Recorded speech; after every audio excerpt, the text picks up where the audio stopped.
Welcome to this week's edition of the Aiming Five Hole podcast, Ryan, and we have some big news on Sunday that has just been announced. Yeah, this was definitely a WTF kind of Sunday, wasn't it? Like, you see some weird news in the NHL from time to time, but this one never saw this coming. This one's bonkers. This one surprises me as much as you calling me in the middle of the week going, "Oh, I'm not watching the Leafs game. I'm watching the Canadiens game." Yeah. Like I gotta reread the text twice. 8 games left. 8 games left. Bruce Cassidy out as coach of the Vegas Knights, and of all coaches for them to go to, Tortorella gets put in. Oh yeah. Shocker. Not as much shocker that Cassidy loses his job. Tort's in. Like, they couldn't be any different coach, like miles apart. Tortorella, screamer, yeller, high intensity. Here's the other thing that you have to think about, right? Like, okay, normally when you have a late season firing, okay, well, first of all, normally when that happens late in the season, it's because this team's way out of the playoffs. Yeah, I figured the Mercy firing of Berube was going to come before this. Yeah, for sure. Well, yeah, there was a lot of money on Kalshi that went south on that bet, I guess. But what I'd say about this, interestingly, is that, like I said, normally you would put an assistant coach as the interim coach in charge because he's familiar with the system. He's familiar with how the players move around the ice. He's familiar with the locker room. He knows how to talk to people. He just wants to send a different message to inspire the guys and hopefully get that new coach bump for 3-4 games. And in the case of the Vegas Golden Knights, that 4-5 game bump is really important because they're fighting for their playoff lives. So, you figure that happens, they win 3 out of 4 games, and all of a sudden their playoff positioning is a little bit more solid, right? Because they've got, let's see here, they are third in the division with 80 points. The Kings have 76. Only 4 points back and a game in hand. But I think you nailed it by saying that normally an interim coach ends up being one of the assistant coaches because they know the system and they know the players. But I think that's the problem. This system isn't working because since they've got Anderson, they are 7-14 and 7-15 now and 2. Right, so the Rasmus Anderson trade you're referring to. Only teams worse than them in that time span. Let me guess. Vancouver and the Leafs. Correct. So the system isn't working. So you're not going to allow what's already behind the bench to take over. They're hoping to catch a little Columbus Blue Jacket magic with bonus coming in and Columbus all of a sudden skyrocketing. They're hoping that they can catch some of that magic in a bottle, lightning in a bottle, whatever you want to call it, to lift them into the playoffs. Right. So Tortorella comes in, sits 3 veterans in the first game to show who's the boss, starts mussing around with all of the systems and defensive responsibilities and this and that. And this team is going to turn it around in 8 games and get into the playoffs on a high. But I don't know if you watched. There's no way. But I watched the game against the Oilers. I watched a few of their games, parts of their games last week. The system is broken, but they're still out shooting teams. Their goaltending is terrible. Their defensive structure I thought wasn't that bad.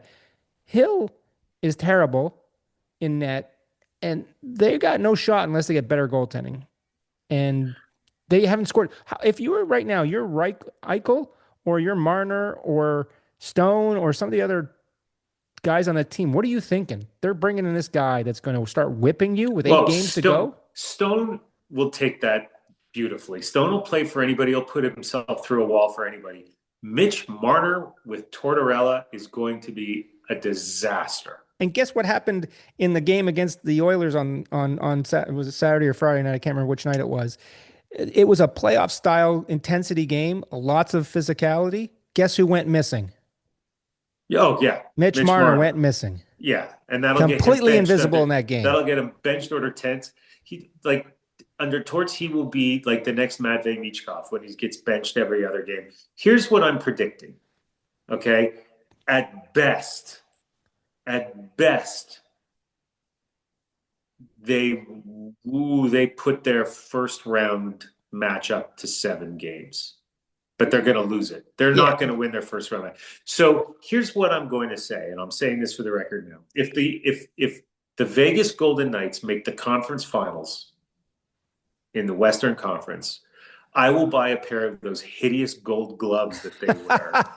Yeah, I'm And that holding will you be to those, that. and those will be my go-to I'm gloves holding you for to it. playing hockey for at least a season. Yeah, I don't think this is something that Tortorella can fix easily. It certainly can't fix in 8 games. And I agree with you. I don't, maybe this keeps They them should have in the, hired you. yeah, yeah, right. At Maybe least this you're a nice keep, guy. You can relate to players. Like there's yeah, like I'd forget it. except I for started Marner. whipping Marner as Yeah, well. no, But yeah.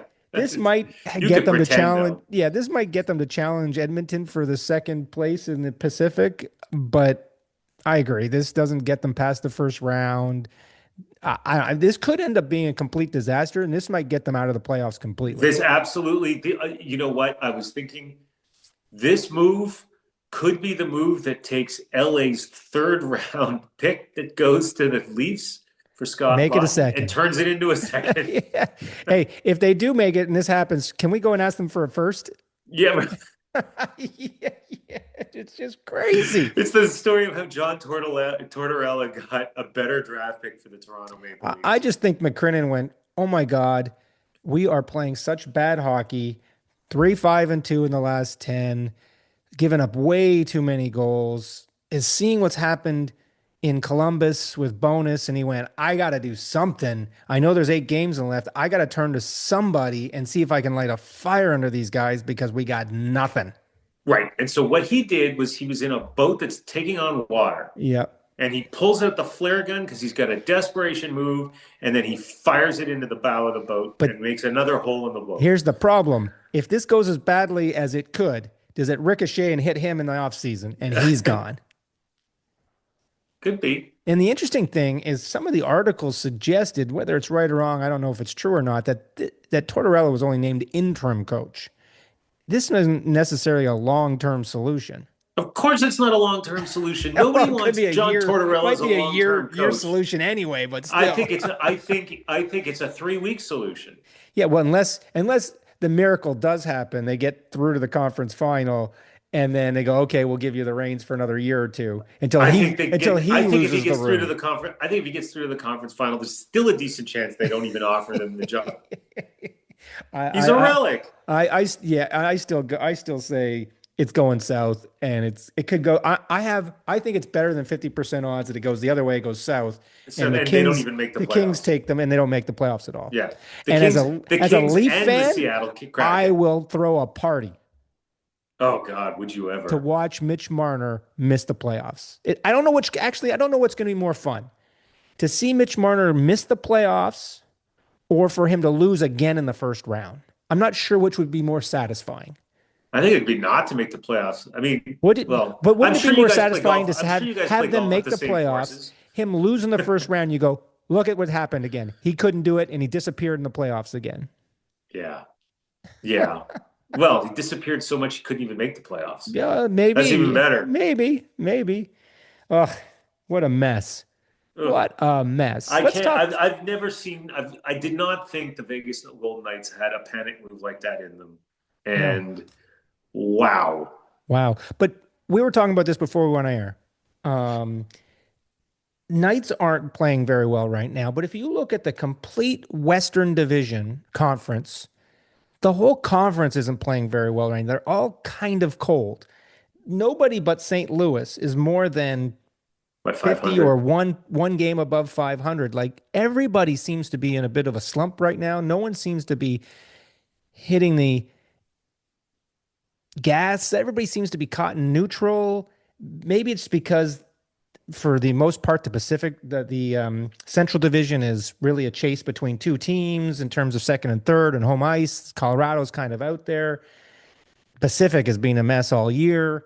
The wild card race is so now. We at one point said that the wild card was between 2 or 3 teams. Now there's 5 teams within 4 points of the wild card race now, all the Yeah. way down to St. Louis, who's only 4 points back, and they've got 2 games in hand of the Predators. Now, St. Louis making it is very unlikely because they got to jump four other teams. But I'm just suggesting that there's now five teams in that race, and no one's taking the reins and going, I'm making this. I'm going to make a statement. San Jose's gone cold.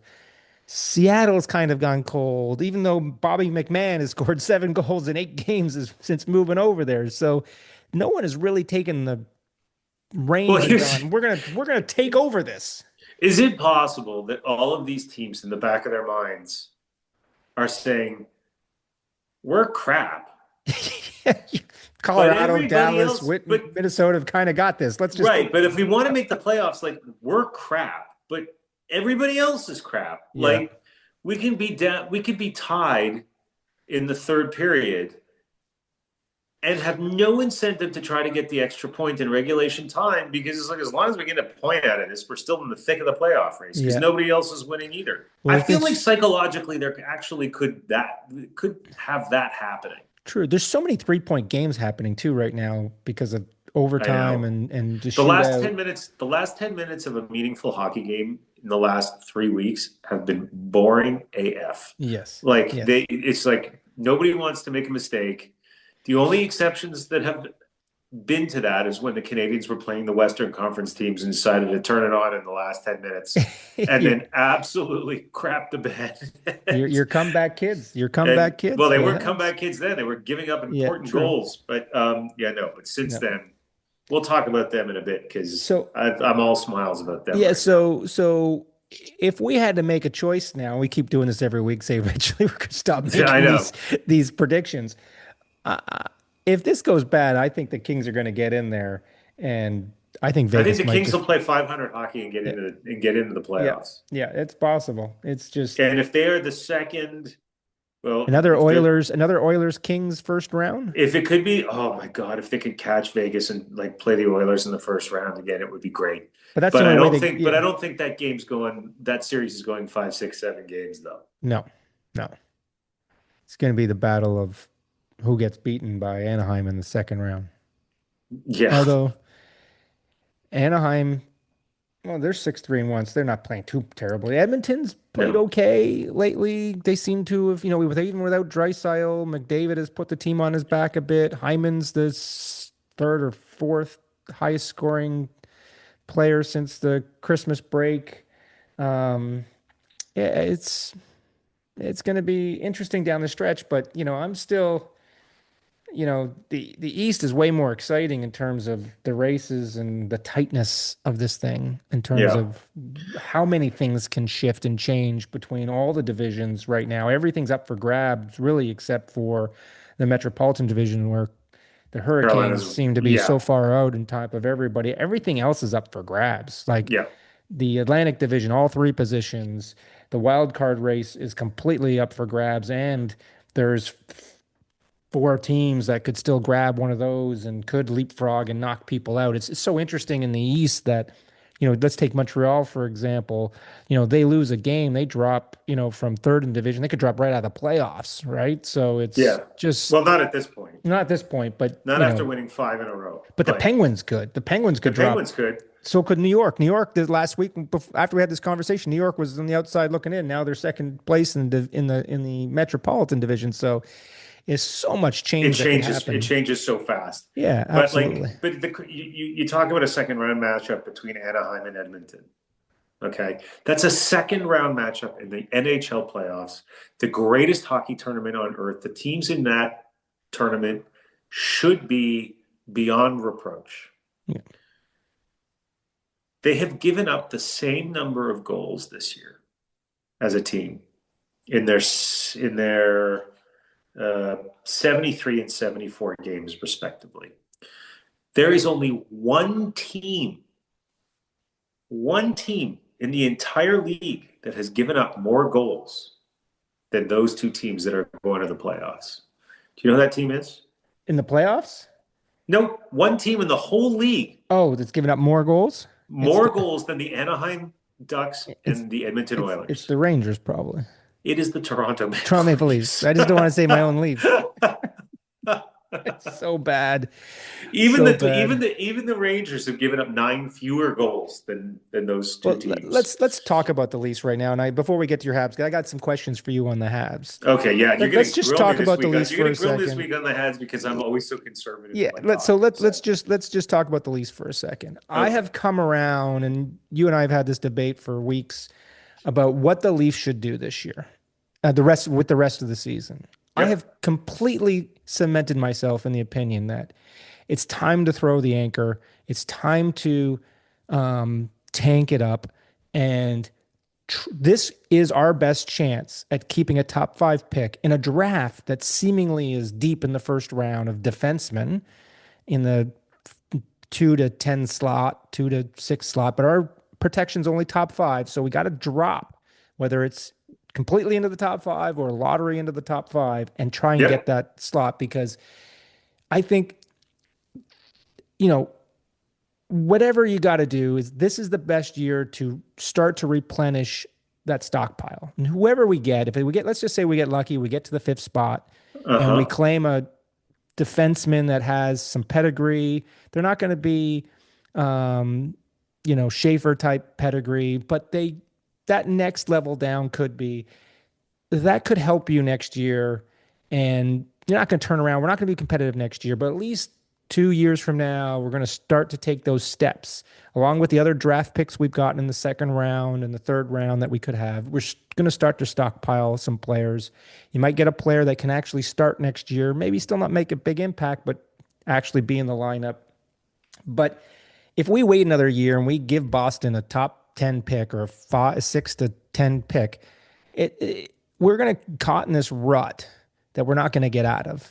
And the deadline proved that there's not a lot of teams out there seeking the guys that we have on our roster, especially the guys we want to trade, like Riley, Ekman Larson, um, you know, Robertson, Domi.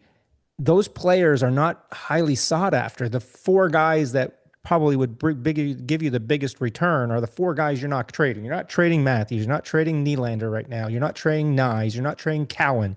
The only thing that we could trade, probably the best asset after those four, is one of our three goaltenders. And we just signed another young goaltender to a contract. So it's likely one of those three are going to have to go. Hildeby, Wool, or Stolharts are probably going to have to go because all three of them next year would require waivers to go down to the minors. So you're going to carry all three goaltenders? Probably not.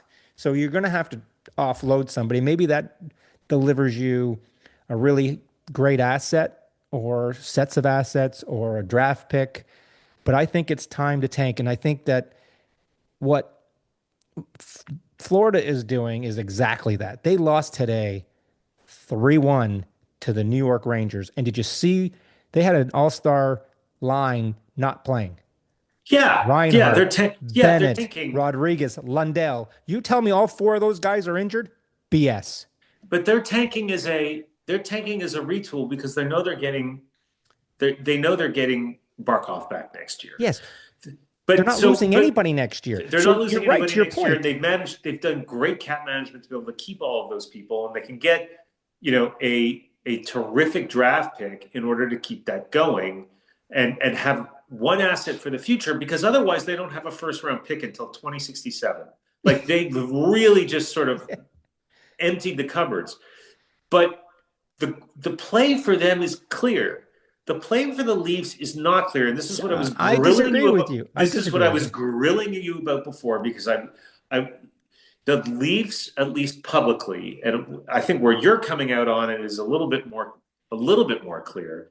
But the Leafs are talking about a retool. And a retool means you do not keep a top five draft pick. You trade a top five draft pick either for a superstar player or a couple of very, very serviceable players, or you trade down to get a lower first round draft pick and a couple of seconds, and you start trading those assets away along with some of your players in hockey trades to improve your roster for next year because next year you want to make the playoffs and make some noise. They're not.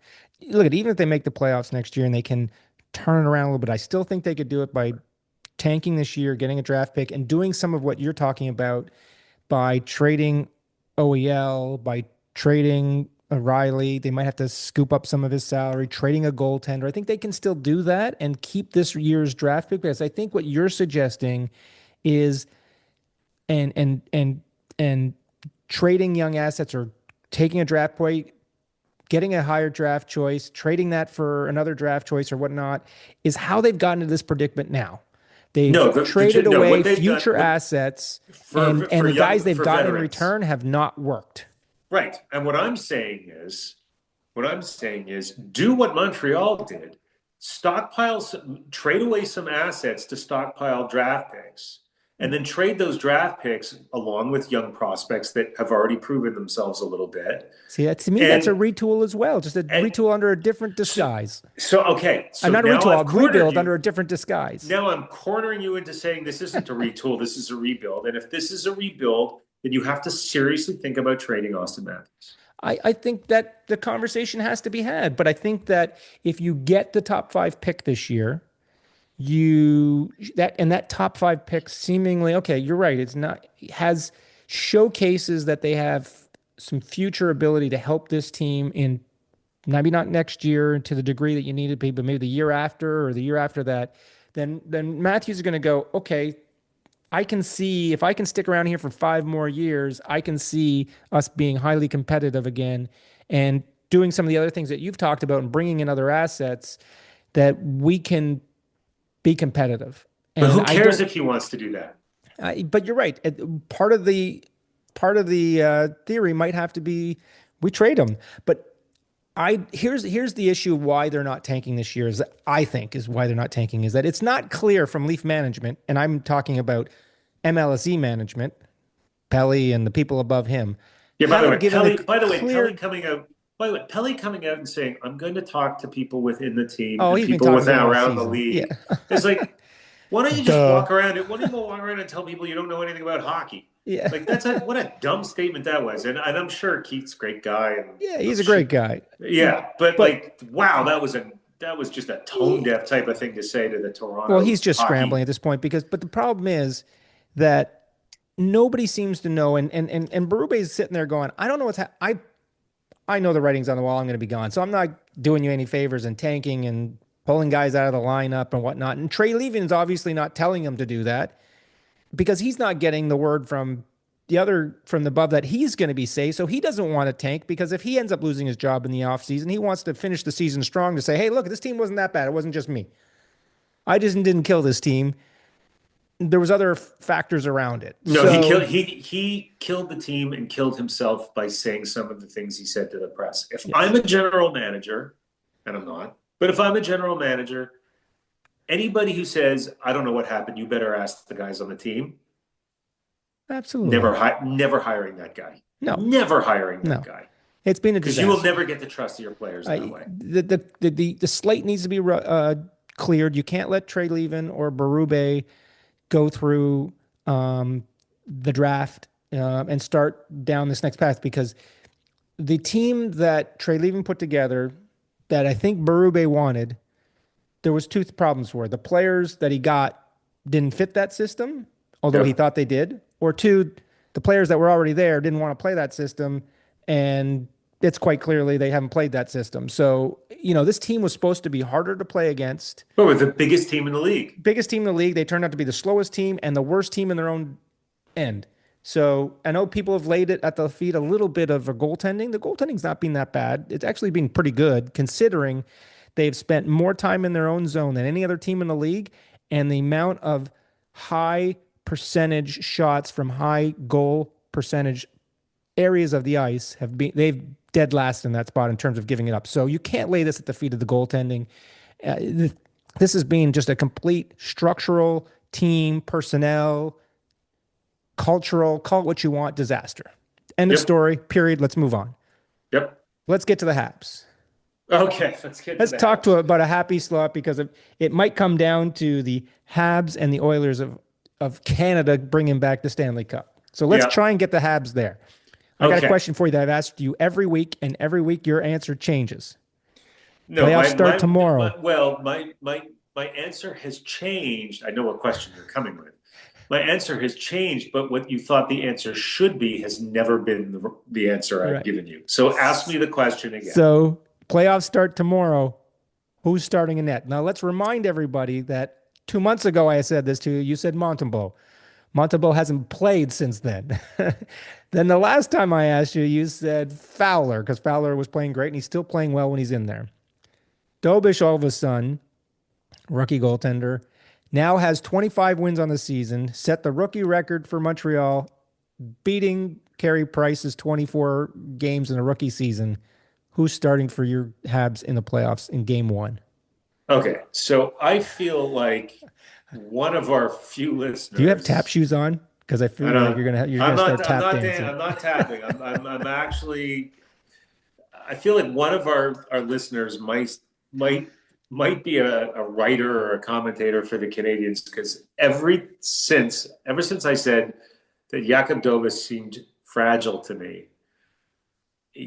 every piece of press I've read about the guy has been like since they fired the old goaltender coach and brought the guy up from Laval, his mental makeup has been fantastic. He's tough as nails. Nothing gets through his skull. He's like, he's When you win mentally tough five in as a they row and you're come. 7-3 in the last 10, that can help. That helps. And look, he looks like a different goaltender out there. And, I'm not an expert in these things, but he's not flopping around that much. He's not all over the place. He doesn't react as much when he gets jostled. He just seems like a calmer. Now he's not Fowler. Fowler looks like Price out there. Like his economy of movement Even Price has is, come out and said Fowler reminds himself of a young myself, yeah, like young Fowler. self. Fowler, his just the way he moves is so efficient, but Dobas is getting a lot more like that. I think that whatever coaching he's Maybe they're getting has rubbing been off on each other. fantastic. They're rubbing off on each other. Uh, I don't know how you don't start Jakob Dobas in that games 1, 2, 3, 4, and whatever in the playoffs unless something happens. Well, you got 9 He's games left to make that decision, but the yeah, question is, if it but starts tomorrow, you're starting Dobish. but Can the we add a game fourth against goaltender to this Carolina. rotation? Because I feel in 9 games that your answer could change to that No, it's goaltender. not gonna. It's not gonna change. It's not gonna change. Dobish is my guy at this point, and here's the reason why. And it wasn't just because he had a 41 save performance against Carolina the other night. It was that he gave up 2 early goals. Neither of them were his fault, but he gave up 2 early goals, and it was a barrage. Like it did. The shots 10 minutes into the first period were like 12-2 for, and every once in a while you just see a goalie get comfortable with a couple more pucks hitting their body, and then you just sort of feel like, yeah, he may not give up another one. Well, And tonight's he another perfect didn't. example against Carolina. They got outshot 35-18, 1-3-1. He was brilliant tonight. Yeah. Yeah. He So was really, really good. He was really, really. So since they're, let's just call a spade a spade. Since they're shitty games against the Pacific teams that had no business beating them a couple weekends ago, they've won 5 games in a row and they haven't given up more than 3 goals in any of them. They have, and it's not just the goaltending. They yeah, have really tightened up. It has been very obvious that they're making good decisions in 2 places, although one of them a little bit more than the other. They're they're chipping out and first pass attempts at their own blue line are getting much better. They're not they're not making the same types of decisions they were to try to make a pass for a breakout. If it's not there, they're chipping it out. And the same goes, I think, for the other blue line when they're not pitching as much, although Lane Hudson has developed a couple of bad habits, but I'm not ever going to complain about Lane Hudson yeah, you started under any to. You started circumstances. to. Um, on the other thing that they are doing much, much better is they are, and when they were playing poorly defensively, they were making terrible reads coming back into the zone and just leaving players, the trailers uncovered. A lot like what the Leafs have been doing all season. They've If we could really, ever get out of the zone. Yeah, they've really cleaned that up, and they've done a really good job of tracking players coming back into the zone. And then finally, the thing that I love that they're doing defensively is, uh, and I don't pretend to be an expert enough to know why sometimes this goes well and sometimes this doesn't, but they are coming out of the corners with pucks on a more regular basis than they were before. Like They're it winning puck seemed battles. but not just winning the puck battles. They're winning the puck battles with control. Like a lot of times you can win a puck battle by Yeah, just chipping it up the boards or chipping it behind the net. yeah, they're taking They're like control. they're taking control and making a quick pass. It's that, that small areas game that Yep. Marty St. Louis loves to talk about that they're excelling at right now.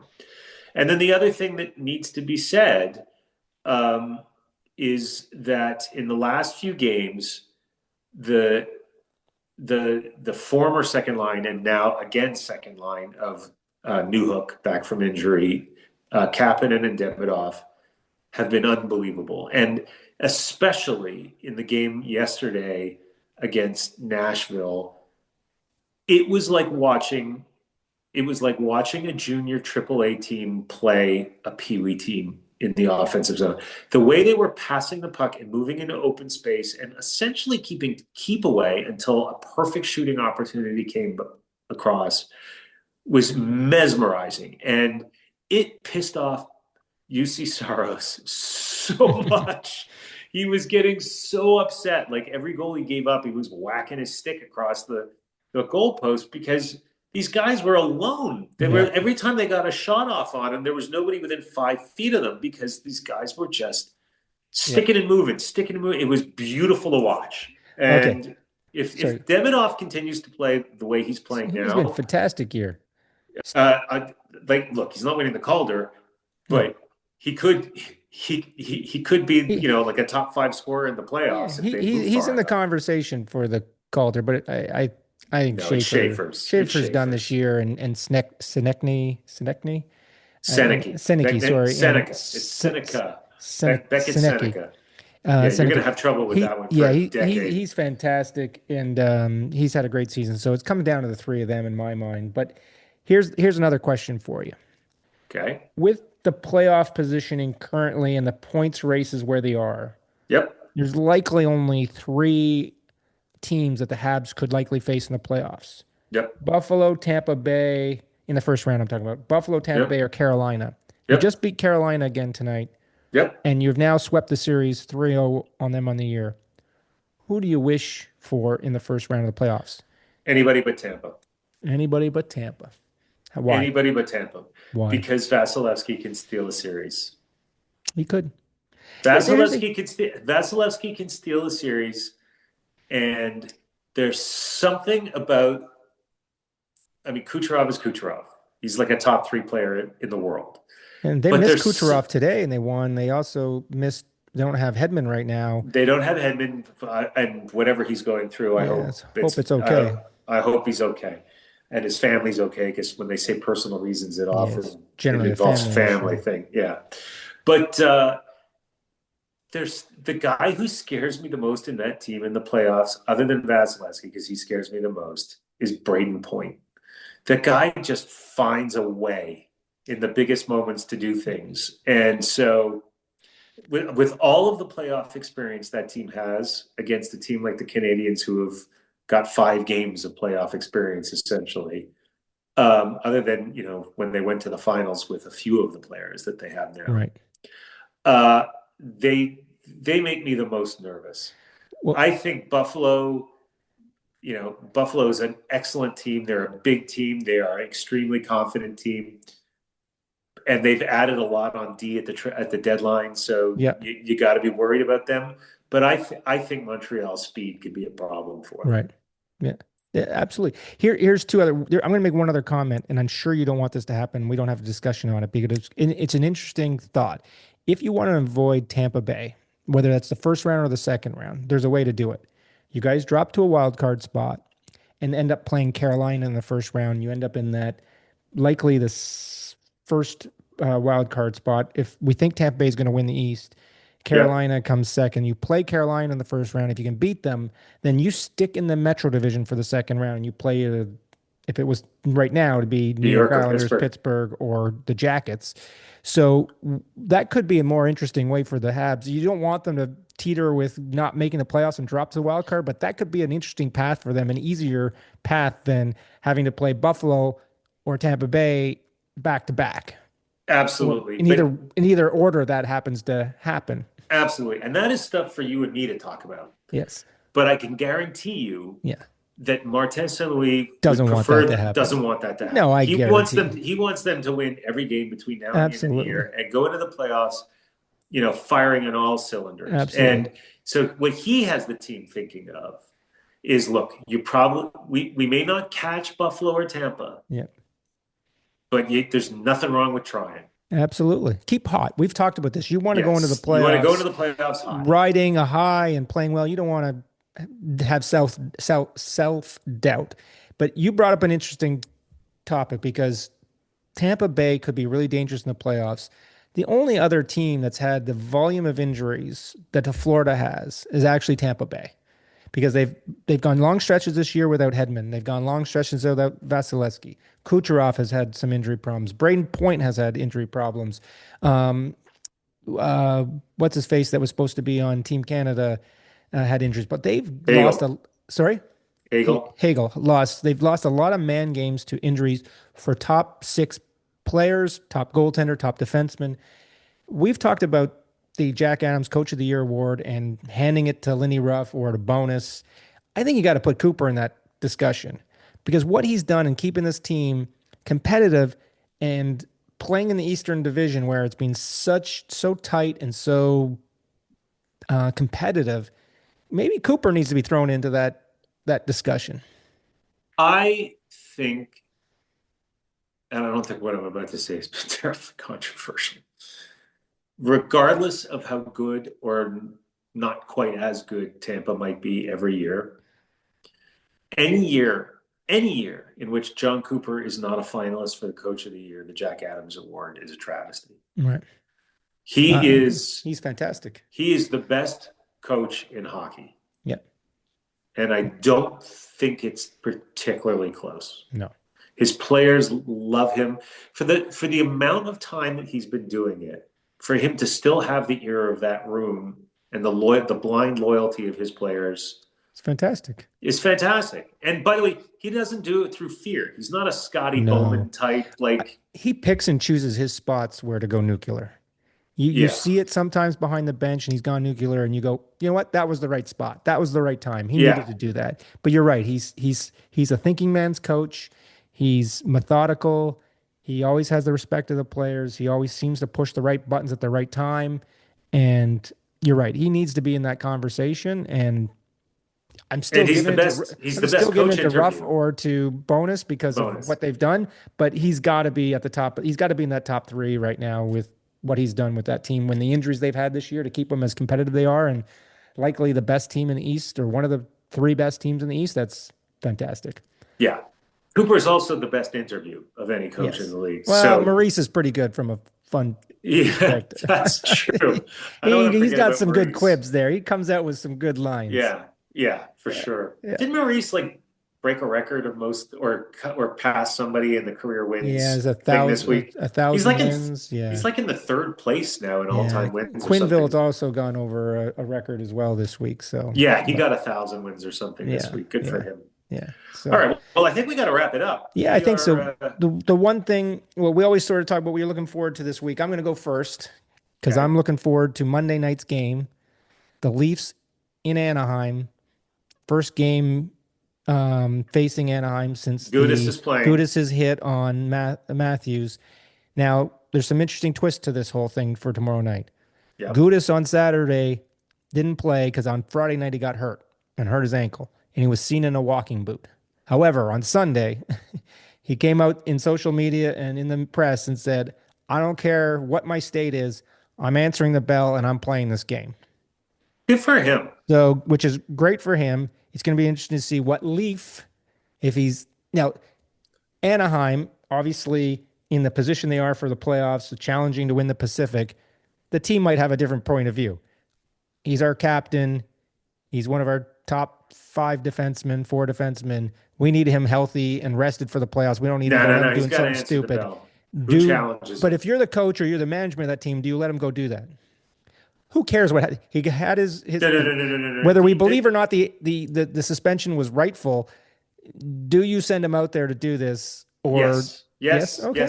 Yes. You can't hamstring your team psychologically by not letting him do that. Because the question is, who on the Leafs is going to do it? Well, I think Pacetta is going to get his dress, and it's going to. You're going to dress Pacetta? Oh, you're dressing Pacetta. There's no question he's not dressing. If Gudas is in the lineup, Pacetta is dressing, and Pacetta is going to be the one. By the way, after Pacetta him. was a Canadian. Loved him when the Canadian. Loved him when he dropped the gloves. Loved him when he got into the dirty stuff on the ice, and gave him the grit and waved to the crowd and blah blah blah. But as a fighter, the dude's a tomato can. And he's going to get his ass kicked by at this point, it's not about winning it or not. It's a show, because I think since the Matthews hit, the Leafs have understood the issue. They've got Riley's gone after somebody for running wall. Cowan went after Zadorov in Boston for running, which was a dirty hit, by the way, and should have been suspendable on Tavares. So they've answered that bell. It's going to be interesting to see. Now, the point is, will it be one guy going after him, or will we have to fight multiple times?